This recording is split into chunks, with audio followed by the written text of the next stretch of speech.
partir de este momento en Madero FM, los invitamos a sintonizar Perspectivas, junto a Guillermo Holzman y Percival Madero.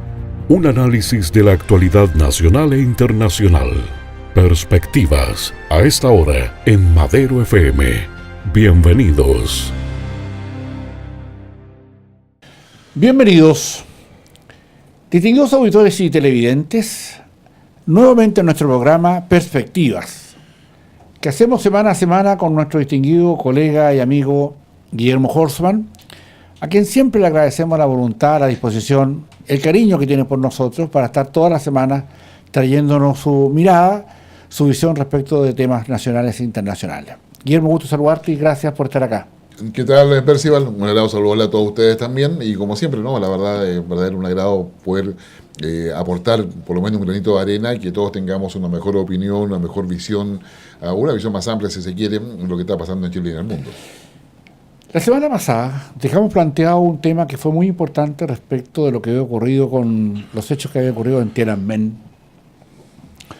con todo lo que significaba además el tema de una cierta disidencia china. Estamos hablando hace 30 años atrás, y lo hicimos coincidir también con lo que había pasado con la caída del muro de Berlín, que también coincidió casi en las mismas fechas, y estos hambres de libertad y de desarrollo que estaban buscando países como China y Rusia casi al mismo tiempo.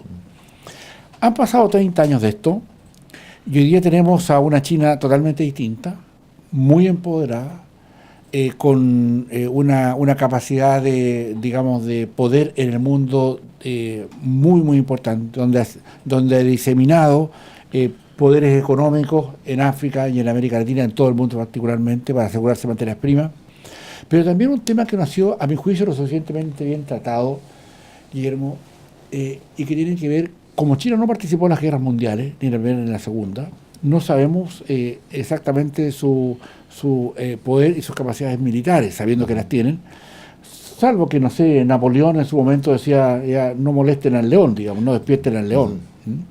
Pero hablando de temas militares, que son tan importantes para poder consolidar el poder económico o el poder o el posicionamiento de sus países, o también la ideología que los sustenta.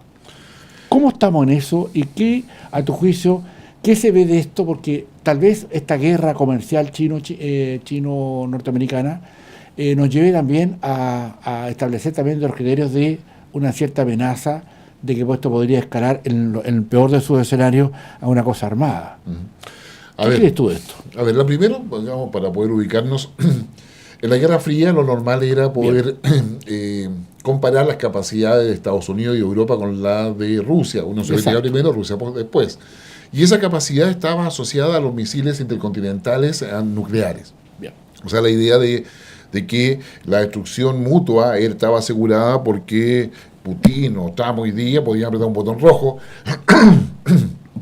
y lanzar un misil al otro lado, y cuando se dieran cuenta el otro lado que venía un misil contra él, apretaba otro botón rojo para poder generar todo eso. A modo de anécdota nada más, digamos que uno de los lugares más seguros de un enfrentamiento nuclear en aquellos años, hasta el día de hoy, es justamente toda la Patagonia chileno-argentina. Claro, porque por ahí no pasa ningún misil por arriba. Claro. Entonces no hay posibilidad que caiga, y cualquier contaminación radioactiva que haría en Europa, digamos, o todo lo que es la parte asiática de Rusia o la Federación Rusa. Pero hoy día, siglo XXI, ya la comparación empieza a modificarse, y no se trata solamente de las ojivas nucleares que pueda tener Rusia y cómo se controlan estas, sino que tiene que ver con las capacidades militares de China, que ha ido desarrollando en forma muy fuerte, y particular en 2013 en adelante, en forma exponencial. Y ahí hay una coherencia en lo que hace China con Xi Jinping. El tema de no puedes tú tener o pretender tener una plataforma industrial que vaya a dominar el mundo, o abastecer el mundo, mejor dicho, o una franja y una ruta, como le llaman, la ruta de la seda marítima y terrestre, sin tener una capacidad propia de proteger las rutas marítimas y terrestres por donde va el comercio. Bien. Y de ahí en adelante, China empieza a desarrollar una capacidad militar yo diría como nunca antes vista, con mucha innovación militar, y con mucha, yo diría, con lo que ha hecho China siempre, que para ellos, pues, dicho sea de paso, no es una falta ética, es decir, cuando te roba una idea, la copia, Sí. no, para ellos culturalmente no constituye per se una cosa que yo diría que está mal. Nosotros decimos que está mal porque a eso le llamamos patente. Exacto. Y pedimos que se nos pague la patente. Pero para los chinos no, por lo tanto ellos han clonado, copiado y mejorado incluso capacidades militares tanto europeas como estadounidenses como también rusas. Entonces yo diría, hay un tema donde hoy día la capacidad militar de China se ha incrementado considerablemente. Ahora bien, pero ya no solamente hablamos de ojivas nucleares, Sí, claro. Estamos hablando Tecnología. de tecnología, es decir, cómo se maneja la guerra hoy día o una eventual guerra, cómo yo dejo, ¿no es cierto?, sordo, mudo y ciego a mi adversario. Es decir, sin matarlo. Sin matarlo. Claro. Y eso significa hackeo, que es una gran arma que ha utilizado Corea del Norte, por ejemplo, algo que ha intentado utilizar, y que China también ha desarrollado considerablemente. China tiene un edificio inmenso de varias decenas de pisos dedicados solamente a esto. O sea, no es algo que se ve en una oficina pequeña, no, estamos hablando de capacidad. Lo mismo ha hecho incluso Alemania, que también tiene su propio edificio. Bueno, y así todos los países. De forma tal que hoy día las capacidades navales, por ejemplo, de China, ya va en su tercer portaaviones. Cuando tú dices que un país tiene portaaviones, quiere decir que alrededor por lo menos hay 12 naves más, si es que no más, que acompañan al portaaviones. Claro. O sea, porque el portaaviones tiene que cuidarlo, tiene que protegerlo. Claro. Entonces, las capacidades submarinos de China, las capacidades de buque de superficie de China se han incrementado de una manera en que constituye una potencia por sí sola en todo Asia. Y la calidad de sus satélites. Claro. Después vamos al dominio espacial. No es casualidad que China tenga, estaciones rastreadores satélites en Venezuela, en Bolivia, en Argentina. Sí. ¿Por qué interesa tanto eso? Entre muchas otras razones que uno puede adivinar, es porque un elemento fundamental es poder controlar el estrecho de Magallanes. Entre varias otras cosas más. Así que hay varias otras cosas más respecto a cómo asegurar la viabilidad, la órbita y que funcionen bien los satélites geoestacionarios. A nivel de espacio, para que ustedes tengan una idea, hay alrededor un poco menos de 10.000 satélites. De los cuales alrededor de 2.000 son chatarra, porque ya no funcionan. 3.000 y tantos son públicos y el resto son militares. Y se distribuyen entre China, Europa, Rusia y Estados Unidos. Entonces son los satélites llamados espías. Entonces, de los cuales no hay mayor información. Y nosotros en Chile tenemos un modesto uno solo, y que está llegando a su fin su vida útil. Exactamente. Y al llegar a su fin necesitamos más satélites. Todos los países a nivel mundial tienen derecho a 2 órbitas satelitales. Nosotros solamente ocupamos una. Por ejemplo, entonces yo diría, hay acá, digamos, una preocupación por lo que podría ser un enfrentamiento entre ambas potencias. Sin lugar a dudas, no obstante todo lo que estamos diciendo, la hegemonía militar la tiene todavía Estados Unidos. Sin duda. ¿Por qué? Estados Unidos es el único país que puede mantener 2 o 3 frentes simultáneos de acción militar con los recursos que tiene. China, como tú bien decías en tu introducción, nunca ha participado en una guerra. Solo ha tenido guerras civiles, que es la cual Mao Zedong llega al poder. Y la guerra con Japón, que fue previa a la guerra civil. Exacto. En los años 40. Entonces yo diría, en definitiva, es posible que esa capacidad china de aviónica, te encargo, si tú te sientes admirado de los MiG-29 o de los aviones espías estadounidenses, habría que mirar muy bien cuáles son las capacidades aviónicas que tiene hoy día, digamos, China, a las capacidades navales con destructores y con alcances de sus cañones, sus misiles, muy, muy grandes, que incluso en algunas áreas superan en algún minuto a Estados Unidos. Ahora, como siempre se dice, el tema no depende de las armas, sino que las usa. O sea, el factor humano sigue siendo fundamental en las guerras, y no solamente la tecnología que hay. Sin embargo, China ha tenido un avance de tal magnitud en esa área, tanto lo que es tecnología tanto a nivel aéreo como a nivel naval, y también a nivel de infantería o a nivel de ejército de tierra. Sin lugar a duda, China tiene el mayor ejército de tierra del mundo, Sí. por una cosa obvia o sea, piensen ustedes que Estados Unidos tiene casi 300 millones de habitantes, Exacto. y China tiene 1.400, es decir, como triplica el número Exacto. de habitantes, por lo tanto, los ejércitos de tierra son mucho más que eso. Y por eso probablemente, Guillermo, hoy día Estados Unidos esté preocupado, no solamente porque ya, si bien es cierto, tiene más competencia militar, tiene una riqueza así cuestionada, pero riqueza al fin, y sobre todo porque ya dejó ser digamos, el amo del mundo, en el sentido que había un mundo después de la caída del muro de Berlín, quedó un mundo unipolar, ya no había dos frentes importantes como el que existía entre la Unión Soviética y Estados Unidos, sino que ahora se suma China, pero se suma China con una consistencia increíble, con tecnología propia, y ahí viene el punto, ¿ya? Es saber que China en su crecimiento fue ganando espacios de poder en África y también en América Latina. Y de hecho, aquí en Chile hemos tenido ya cierta, digamos, presión. No olvidemos del reciente viaje de Michael Pompeo, canciller norteamericano a Chile, antes de ir a China recientemente, para ver cuál va a ser la metódica chilena o de la misma China respecto de lo que va a hacer con Huawei, que básicamente es un captador de datos, ¿ya?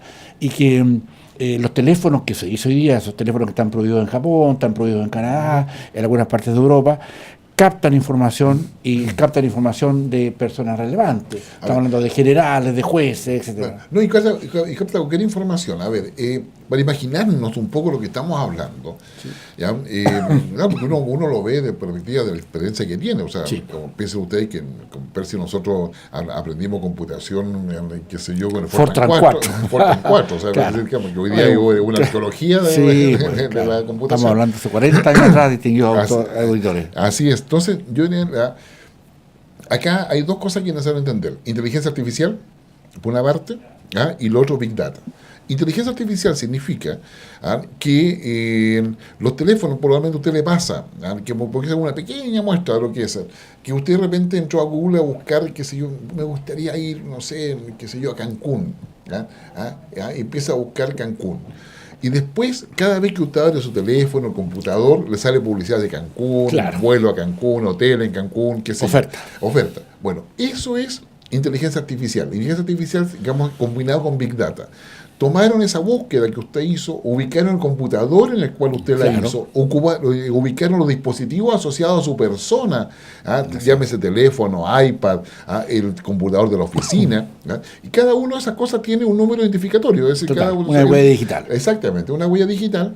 Y, digamos, finalmente el Big Data cruza todos los datos y empieza a buscar inteligentemente Cancún. Después, la semana siguiente, usted buscó, qué sé yo, quiere ir a Tailandia, ¿ya? Y busca Tailandia y coloca Tailandia nomás, o sea, Tailandia, y le sale oferta de viaje, qué sé yo. Y después le van a empezar a hacer oferta de Tailandia. Pero después le van a empezar a aparecer ofertas de Cancún, Tailandia. ¿Ya? Qué sé yo, y le va a aparecer unos tours que le incluyen Cancún, Tailandia, Europa, no sé, cualquier otra cosa más. Cuando un algoritmo, que sería software, captura esos datos aislados, ¿ya? El propio algoritmo, el propio software empieza a aprender por sí mismo. Entonces te empieza a seguir a ti, buscó Tailandia, buscó tal cosa, y empieza a juntar información sobre ti, sobre lo que tú estás buscando. Eso es la combinación entre manejo masivo de datos e inteligencia artificial. Entonces, lo que pasa con Huawei es que, digamos, tiene miles, millones de teléfonos. Yo quiero saber, por decir un ejemplo, últimos avances en tecnología militar. Y el software, el algoritmo que se usa, recorre todos los datos, que son Big Data, todos los datos existentes a nivel mundial al cual tiene acceso, y saca todo lo que está relacionado con tecnología militar y te lo ordena. Y tú ahí le puedes colocar instrucciones respecto a lo que quieres. Y eso va a seguir buscando siempre. Perfecto. Va a seguir buscando siempre, y al final tú procesas eso en otra parte, para poder sacar los datos válidos o que te sirven realmente a ti, y quién lo dijo y dónde. y vas a tener la ubicación de la persona, Exacto. vas a saber qué cosa hace, vas a saber quién fue Los el que te gustos. creó eso, los gustos, todo eso. Afinidades. Bueno, esto fue en gran parte lo que se usó además en la elección de Estados Unidos, y por eso Sí. está la intervención rusa. Exacto. ¿Por qué? Porque finalmente, ¿qué fue lo que se usaba ahí, lo que usó gran parte de la campaña de Donald Trump? Los comentarios en las noticias políticas. Entonces, ahí tomaba el pulso de quién estaba a favor o en contra de alguna cosa. Y eso, Guillermo, para que les quede claro a nuestros distinguidos auditores y televidentes, tiene que ver solamente con la posibilidad que los chinos pueden acceder a los datos, pero nosotros no podemos acceder a los datos de ellos. O sea, ellos tienen totalmente controlado y vigilado a todo lo que es el poder occidental, y al revés no. Y ese es una condicionante de un problema que puede suscitar una guerra. Exactamente, eso contiene una asimetría que significa o implica una amenaza para Occidente. Usted me podrá decir, porque ya me lo han dicho de hecho, bueno, pero Facebook, Google hace lo mismo con nosotros. Sí, hace lo mismo con nosotros, claro, con la salvedad que hay, digamos, legislación de privacidad, que para hacerlo tiene que pasar muchos filtros, que para hacerlo tiene que estar secreto, y que si se sabe lo podemos nosotros reclamar y pedir indemnización si usted quiere, o el castigo, claro, como es necesario, como ha pasado en Europa o en Estados Unidos. Exacto. En China no tenemos esa posibilidad. ¿Ya? Es decir, nuestros datos van a estar disponibles. Entonces, el tema de Huawei o 5G es que definitivamente yo voy a poder hacer todo en línea. Es decir, las empresas chinas van a poder comprarnos a nosotros lo que quieran, pero todo va a estar a través de datos. Y van a saber qué insumos usamos para fabricar, no sé, el pan amasado, por decir algo. ¿Ya? Y ellos van a decir, el pan amasado les queda tan rico a ellos, pero ¿cuál es el insumo, cuál es la receta? Lo van a saber. Y ellos van a hacer un pan amasado mejor, o igual que nosotros, pero nosotros con suerte fabricamos 100, ellos van a fabricar 1.000.000 de pan. Y con eso va a llenar el mercado. Entonces nos bajan el precio, nosotros como empresa quebramos porque no somos capaces de competir, y es eso lo que están tratando de explicarlo así en términos simples. Sí. ¿Ya? De esta guerra comercial. Exactamente. Entonces acá hay un tema en el cual Donald Trump tiene razón en lo que está diciendo, pero el tema está en que Donald Trump está preocupado solamente de Estados Unidos. Sí. Y todas las demás economías no estamos en esa guerra comercial. Por lo tanto, vamos a tener el impacto de lo que decidan ambos, o de las represalias que tome China, o de las acciones que siga tomando Donald Trump.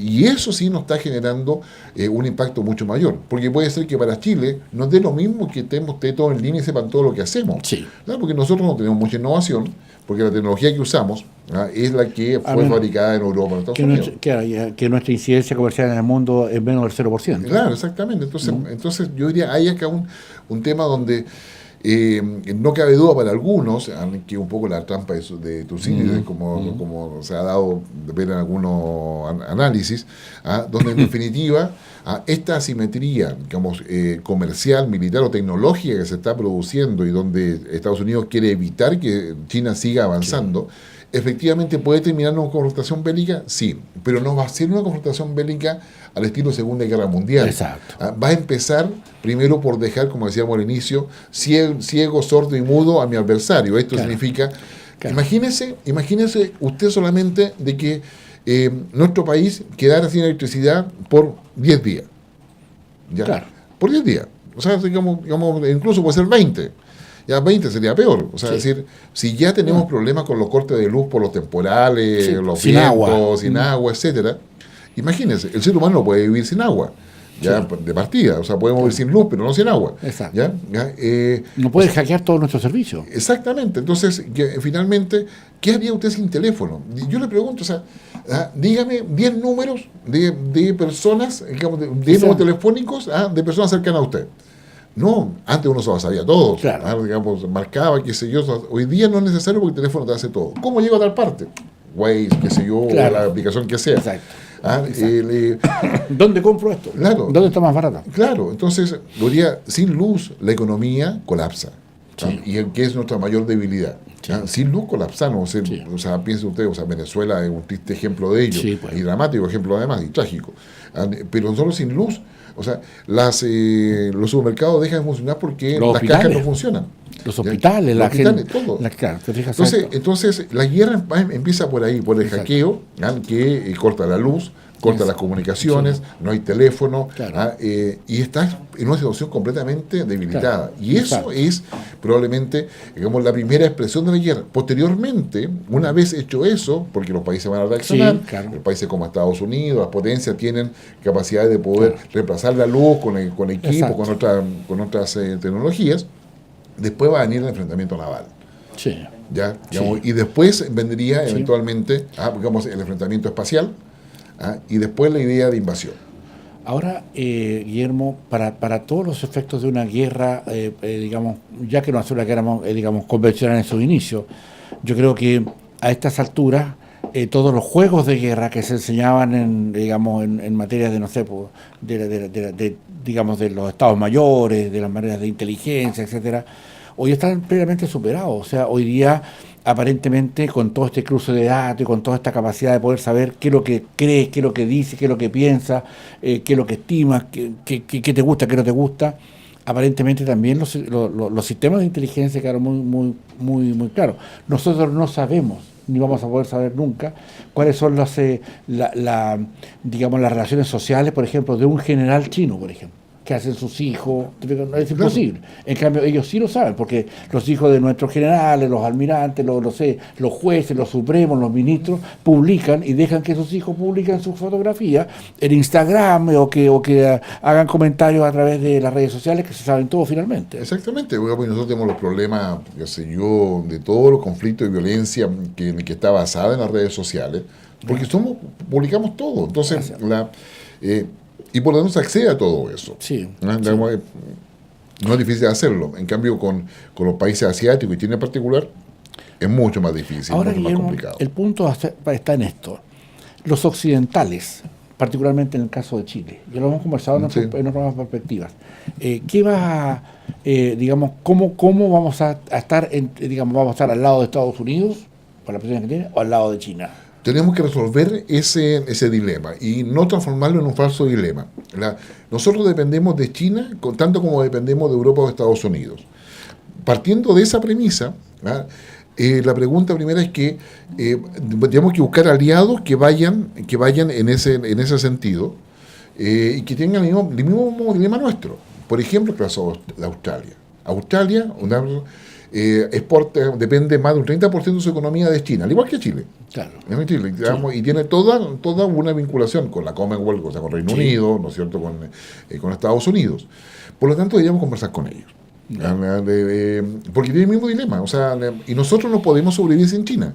Exacto. Y tampoco podemos pretender sobrevivir sin Estados Unidos. Porque, de hecho, nosotros, digamos, a China le compramos un 40%, digamos, le vendemos un 40% de lo que ingresa en Chile, y Estados Unidos solamente la mitad, 22%. Por ahí. Entonces dirían, acá se requiere una estrategia de largo plazo, y donde la visión que acá hay en Chile respecto a que nos basta con los tratados o acuerdos comerciales, bilaterales o multilaterales en el cual participamos con otros países parecidos a los nuestros que tienen el mismo dilema, es totalmente insuficiente. Claro. Hoy día lo que estamos hablando de una guerra es una visión geoestratégica más que geopolítica.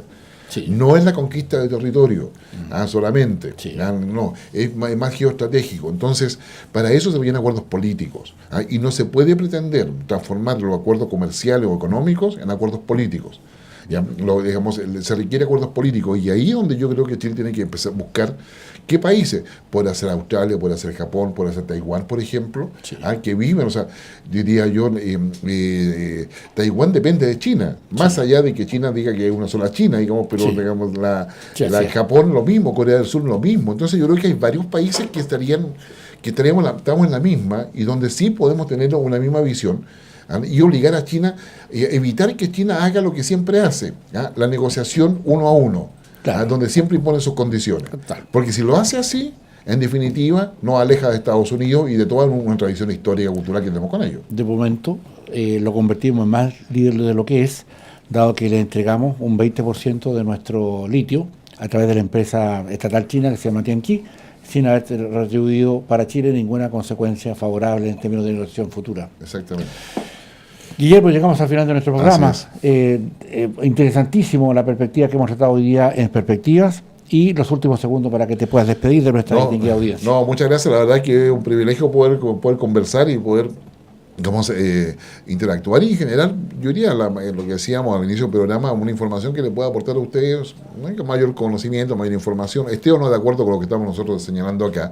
Pero esa es la idea, aprender a dialogar, a escuchar y poder colocar las cosas en la perspectiva que a quien nos corresponde para el futuro de nuestro país. Así es. Y a ustedes, distinguidos auditores y televidentes, le agradecemos la gentileza de estar nuevamente acá en Perspectivas con Guillermo Holzman y para escuchar estos programas hoy día, como lo estamos haciendo, el día jueves después de las noticias o finalmente el fin de semana donde está la repetición de este programa. Por su atención, muchísimas gracias. Aquí concluye Perspectivas con Guillermo Holzman y Percival Madero. El análisis y la actualidad nacional e internacional. Perspectivas en La Fuerza del Norte.